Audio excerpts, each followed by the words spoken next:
વાગરાની વાંટાસારા પાસેના પાવનધામ ખાતે હજરત પીર તેજર અલી ઉર્ફે ગાંડા બાવા સરકારનો વાર્ષિક સંદલ શરીફ અત્યંત શાનદાર રીતે મનાવવામાં આવ્યો હતો। દર વર્ષની પરંપરા મુજબ યોજાયેલા ધાર્મિક મહોત્સવમાં ભક્તોનું ભારે કીડિયારું ઉભરાયું હતું। દરગાહ શરીફ ખાતે ફૂલોની ચાદર અને અત્તરની સુગંધ વચ્ચે શ્રદ્ધાળુઓએ શીશ ઝુકાવીને કોમી એકતા તથા સુખ શાંતિ માટે વિશેષ દુઆઓ માંગી હતી। આ પવિત્ર અવસરે સમગ્ર વાતાવરણ આધ્યાત્મિકતા અને ભક્તિના રંગમાં તરબોળ જોવા મળ્યું હતું। ઉજવણીના મુખ્ય આકર્ષણ સમાન ભવ્ય જુલુસમાં મોટી સંખ્યામાં અકીદતમંદો જોડાયા હતા। નાતેપાકના સુમધુર પઠન અને આસ્થાભેર પોકારો સાથે નીકળેલું આ જુલુસ ગામના રાજમાર્ગ ઉપરથી પસાર થયું ત્યારે ગ્રામજનોએ ફૂલ વર્ષા કરી હાર્દિક સ્વાગત કર્યું હતું।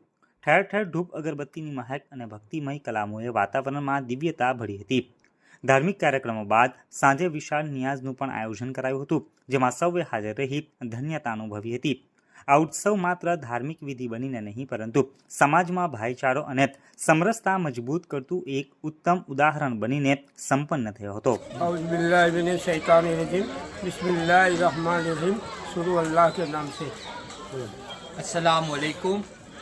तमाम मुस्लिम भाइयों ने अकीदतमंदों ने आज तेजर अली बावा उर्फे गांडा बावानो उर्स 22 रजबना દિવસે મનાવવામાં આવ્યો છે અને એની અંદર કાસમભાઈ રાજ તરફથી સંદલનું છેલ્લા 5 વર્ષથી આયોજન કરવામાં આવે છે અને કાદર અલી બાવા જે સાહેબ પાછળ હસન અલી બાવા કાદરી એમના સજાદા નસીન છે। હું સૈયદ મુશ્તાક અહેમદ ઉર્ફે બાપુ સોની વાગરા અહીંયા આગળ તે અમયલ શહીદ બાવા, તેજર અલી બાવા અને હસન અલી બાવા કાદરીના 3 મુખ્ય મજારો છે અને અમયલ શહીદ બાવાની બારગામાં દર છઠ્ઠીના દિવસે ખ્વાજા ગરીબ નવાજની છઠ્ઠી ભરવામાં આવે છે અને એ છઠ્ઠીના 9 વાગે ચાલુ થાય છે।